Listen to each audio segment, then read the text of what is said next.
U okviru programa za aktivno učešće zajednica koji sprovodi Mercy Corps, a finansira USAID, Prištinski parohijski dom dobio je Letnjikovac, koji će preostalim Srbima i svima onima koji dođu ovde pružiti mesto za odmor.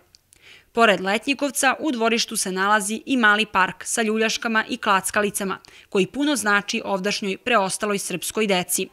Svaki početak je težak, ali uspjeli smo da uz pomoć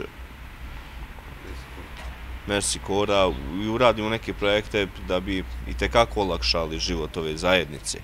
Jer svakako se govori o zajednici koja je većinom starija populacija i njima je ponekad bio potreban odmor, potreban hlad, da smo, razgovarajući sa našim donatorima, došli i našli zajedničko mišljenje da bi možda najbolje bilo podignemo ovu sobraškicu, koja će biti neki način pomoć srpskoj zajednici u Prištini i njihovo mjesto odmora, mjesto gdje mogu da odu od svih nedaća koji ih pritiskaju u samom gradu, gdje mogu nešto da pročitaju, gdje mogu da se odmore, da popiju kafu, popiju sok i svakako druže se jedni sa drugima. Sa svih strana ljudi su dobrodošli u ovaj parohijski dom.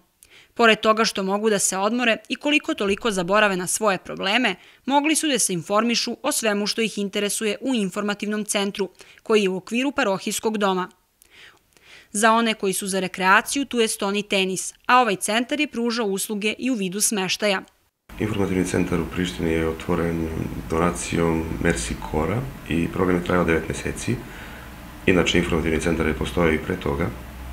Svrha ovog projekta je bila da se pomogne ljudima, svim onima kojima bude potrebna bila podrška, tipa u prevodu, savjetodavna i prilikom transporta. Korisnici su se javljali kod nas, mi smo njima pružali te usluge, jer crkva je bila jedino mesto koje nije menjalo lokaciju tokom posleratnog perioda. Bila je tu, znači, i pre 99. i posle 99. Tako da su ljudi dolazili ovde i nalazili svoju neku kao sigurnost i mjesta da bi mogli da se obrate za pomoć. Sredstva za opremanje parohijskog doma, u okviru kog se nalazi i infocentar, u vrednosti od oko 3.500 evra obezbedio je USAID, kao i sredstva za izgradnju Letnjikovca u iznosu od oko 3.500 evra. Ovi projekti su realizovani kroz program za aktivno učešće zajednica koji sprovodi Mercy Corps uz podršku USAID-a. Program za aktivno učešće zajednica. Za život spram čoveka i 21. veka. Po vašoj meri.